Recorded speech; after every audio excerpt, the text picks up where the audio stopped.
Rovers back in action this coming weekend, taking on newly promoted Oxford United. It's our first encounter since our League One days. Can we take out the new boys, or will they have something to say at Ewood Park? We're going to talk about it, all of it, next.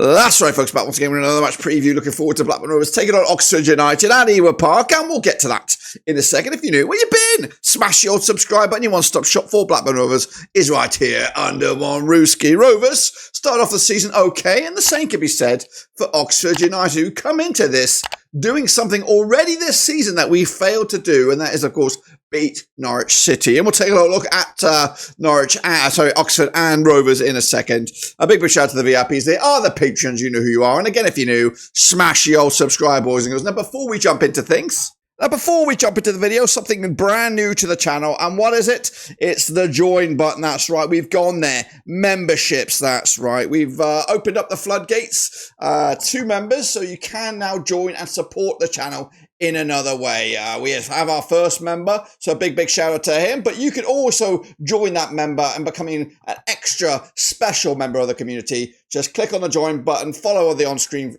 instructions, and become part of the gang. Alrighty then, folks, let's take a look ahead to Rovers up against Oxford United at Ewood Park. It's going to be a ding-dong classic, and we haven't played them many times since 2016, just the three, and Rovers coming into this, dare I say it, with a 100% record against Oxford in the last three. We'll take a little bit of we'll go into the archives in just a second here, but Rovers on 75% form for them right now, unbeaten in the last 6 games, stretching into pre-season. As for Oxford, 50% form for them right now, but winning 3 and losing 3 over the last 6 matches. Our biggest win in that last 3 was a 3-0 win, and on average, we have scored 3 goals to their 1.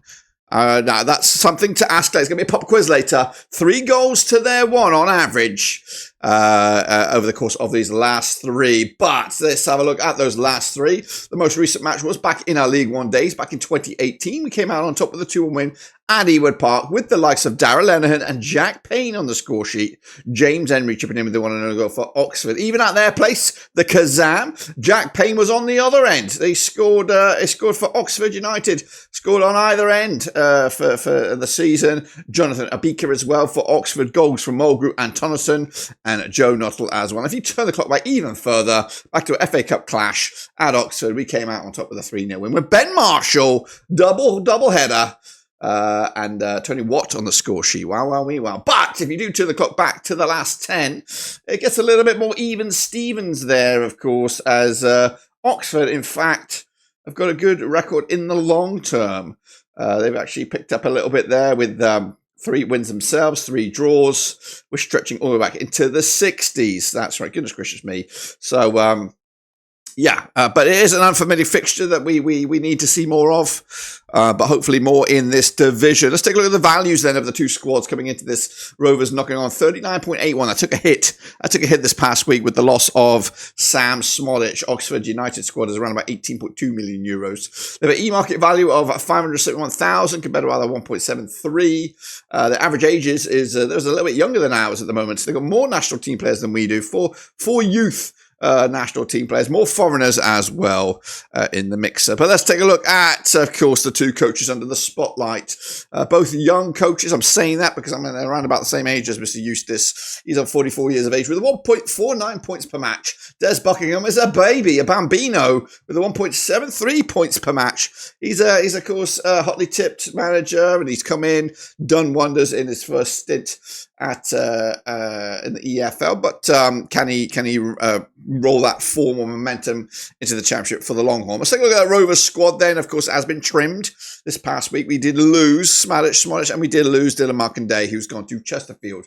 But these are the state of play in the goalkeeping ranks. I know it seems like we have a selection box of goalkeepers, but we don't really. We only have Ainsley Pears there. The rest are young, raw, definitely not EFL ready.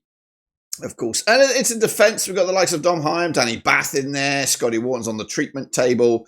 And then, of course, Duru made his debut in the Cup against Stockport County. He might be looking to get another game in the next week's Cup against Blackpool.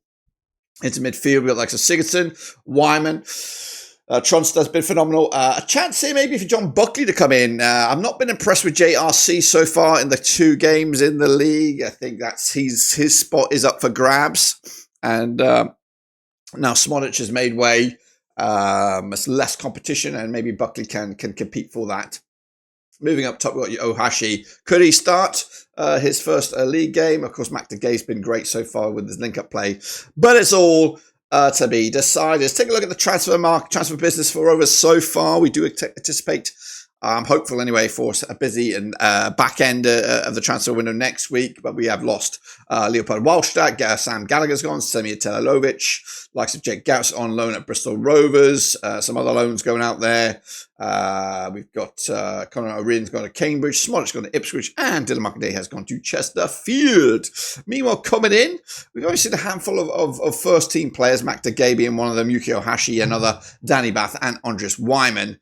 Those are the 4 senior additions, with a couple of players in and around the youth team there. This is the squad, or the team I'm expecting here. We've got pairs between the sticks, Pickering on the left, Hyam, Carter, and Britton. Then we have Travis Tronstad, Dolan, Yuki Ohashi for me should get a nod, but I don't really like throwing all my weapons at once, because if Yuki Ohashi's been great as a super sub, and I like that threat. I like that threat. Gives me a little bit of optimism. If we're playing Mac DeGay and Ohashi at the same time, it's kind of like, what have we got in reserve? You know what I mean? We got Wyman, yes. We got Buckley, yes. Sigurdsson, yes. But really, Yuki Ohashi come from the bench and he's delivered, and it's a little bit of it gives the fan base something to, if shit is hitting the fan, that we have got, we can unleash the weapon that is Yuki Ohashi, and give us, at least give us the belief that we could score. Whereas if we play these two and it's we haven't scored within the first 70 minutes,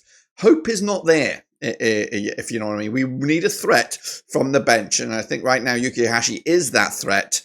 So you might see an unchanged side. So what I'm trying to say is from the Norwich one, Rankin Costello might be in this slot here. All right, let's take a look at Oxford then, shall we? Starting with their back line. 3 decent goalkeepers there, 3 solid choices. Simon Eastwood, ex-Rover there. Matt Ingram, of course, experienced head, and Jamie Cumming, who, of course, was on loan last season, made a permanent switch, I believe, this season. So good competition between the numbers there.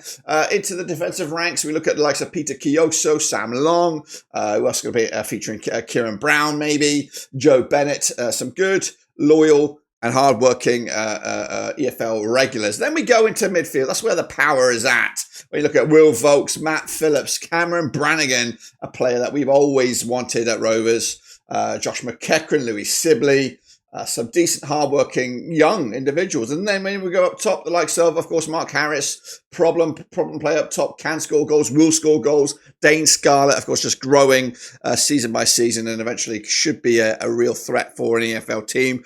Will he be a threat this time around? We don't know. It could be, it might not be. I don't know. This is the business for Oxford so far. Anyway, the key ones going out, like Josh Murphy's gone, Marcus Brown has gone, Steve Seddon has gone to Motherwell, and some youngsters have been let go as well, who are not up to the standard. Billy Bowden remains in League One with Burton. Meanwhile, coming in, well, it's been busy. Will Volks coming in there, Jamie Cumming, Peter Kioso, Louis Sibley coming in, Idris Imazonzi coming from Ipswich, Jack Curry, spent a bit of cash on him from Wimbledon, Plebacha Chablacha coming from Swansea, Matt Ingram coming in from Hull, Matt Phillips, didn't even touch on Matt Phillips, he's there, he's dangerous, Dane Scarlett's in there, Malcolm Abowie, and then, of course, recently, hot off the press, Hidi to Avest and or whatever his name, the Dutchy and the Indonesian fella up there. So some exciting players for Oxford. Now, this is how I think they will line up. This is pretty much how they played last time.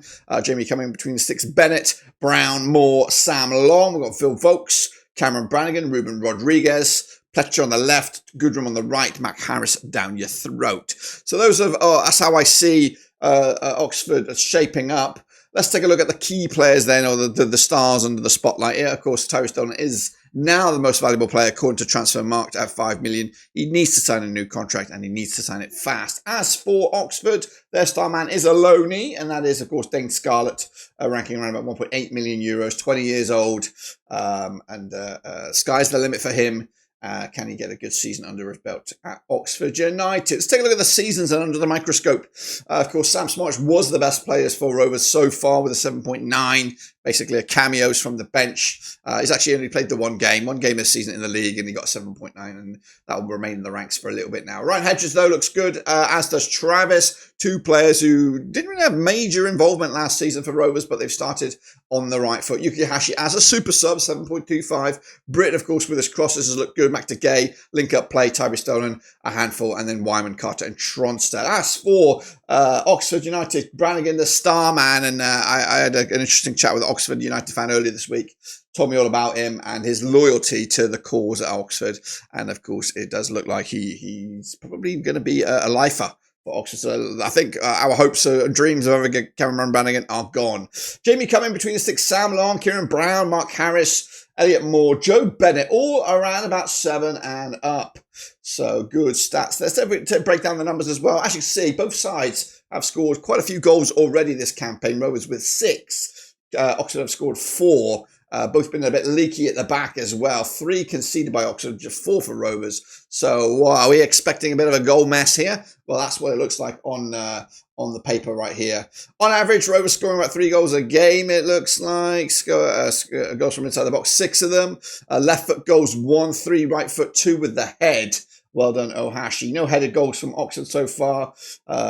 Big chances missed, just the 1 for each. You can have a look at the numbers and stats there for yourself. Let's kick it on forward to the passes. Rovers averaging around about 50.5 ball possession compared to 43.5 of that of Oxford. Oxford do have 1 clean sheet so far this season. That was the opening day win against the Canaries, something we failed to do. But on average, we're conceding 2 goals a game. They concede 1.5 goals a game. So take from that from what you will. Both have got yellow cards of 2 so far this season. So no red cards, and long may that continue. Let's take a look then at some other numbers here. Rovers, when in attack or when in possession, they prefer the left-hand side to the right, but only just, of course. And their possession is split 3 ways, 41% down the middle, 35% in the defensive third, and 24% going forward. As for Oxford, they prefer the right to the left when, of course, in possession. They have, of course, when with the ball, 42% of the possession is in the middle third, 24% moving forward, and 34% in the defensive third. Let's take a look then at shots. Rovers splitting it down the middle there, 89% down your throat, 6 down either side, and of course the shots more often than not in the 18-yard box, 56% of the shots, 33% long-range cookies, and 11% in that scrappy-dappy-do. We're going to call it the Yuki Ohashi area with his trademark headers. As for Oxford, they do prefer the right overwhelmingly so when they're having a crack ahead of the left, but 68% of the shots are down the middle. Just 5% in that scrappy-dappy-do area, 21% long range, and 74% of all their shots are happening in the 18-yard box. Let's take a look at shots received then. Rovers seem to be a little bit lopsided on this one. 35% of the shots received by pairs and the back line coming on the left-hand side with the shots more often than not in the 18-yard area, 46% of the time. As for Oxford, preferring, they're a little bit wobbly on the right. 90% of all the shots are on the right-hand side, and 61% are in that 18-yard box, and 14 are in that Yuki Ohashi area. Let's take a look then at the passes then for both these two sides. On average, 385 passes per game, 61 long balls and crosses of 16. Short passes for Oxford United, 356 with long balls of 63 and crosses of 13. On the receiving end, or defending end, or on the opposition side, 379 passes for the opposition in Rovers games, 45 long balls, 26% or 26 passes, crosses even, 2 through balls. As for Oxford, 471 on the receiving end there, 43 long balls, 31 crosses, no through balls, or maybe 2. There's a slight 2 there. But anyway, let's break it all down then for you in all its glory. What can we expect from this match? Well, Rovers' strengths are scoring chances, counter-attacks, attacking down the wings, creating chances through individual skill and aerial duels. Oxford are, of course, scoring goals as well. They're protecting the lead, and they do like to steal the ball from the opposition. As for the weaknesses for the visitors, stopping opponents from creating chances, defending against attack down the wings, aerial duels, avoiding the offside, keeping possession of the ball, avoiding individual errors, and defending against skillful players. As for Rovers' weaknesses, protecting the lead, stopping opponents from creating chances, avoiding individual errors, and defending set pieces. That says very weak in there.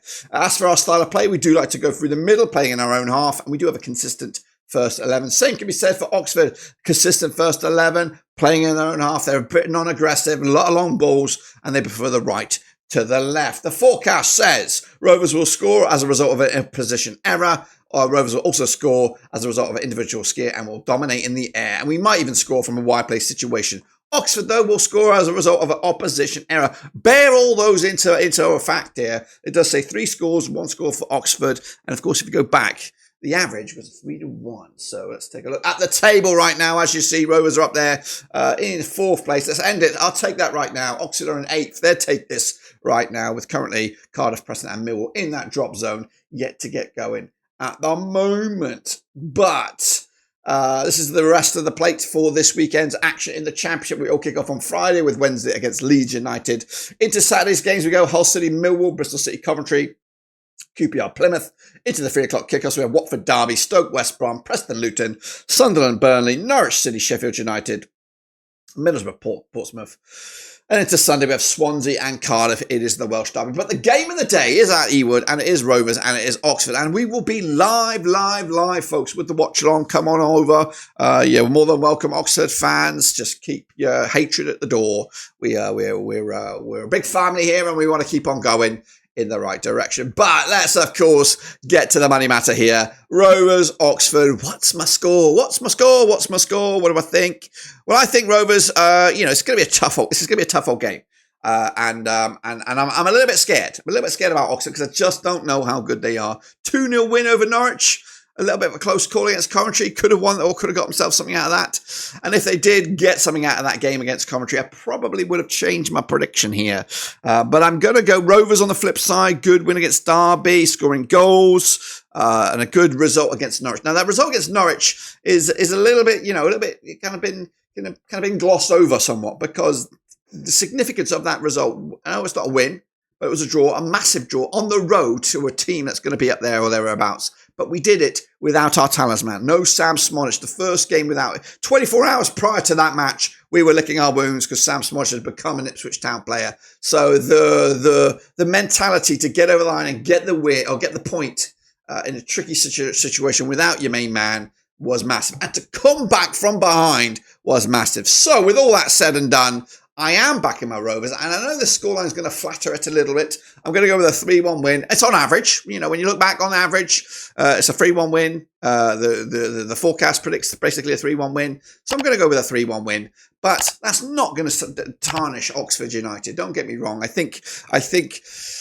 it could be 1-1 or for a good portion of that match, but we may break them down in the end, get a second, and then, of course, they might chase it to try and equalise, and we might get a third. That's how I can see it panning out. And don't get me wrong, I would love it. I love a win because we've got a very busy week next week, a bit of a local affair with Blackburn in the Cup, and then, of course, the Freaks at their place on Sunday. So a difficult back end to this first into the season when the international break is coming very, very soon. So we need these points, and we need them very, very much. Please, of course, get your predictions down in the chat, down in the comment section down there. We'll be back for, of course, the Blackpool game and the Burnley game next week. But until then, subscribe, smash like, catch you later. But until then, we are done.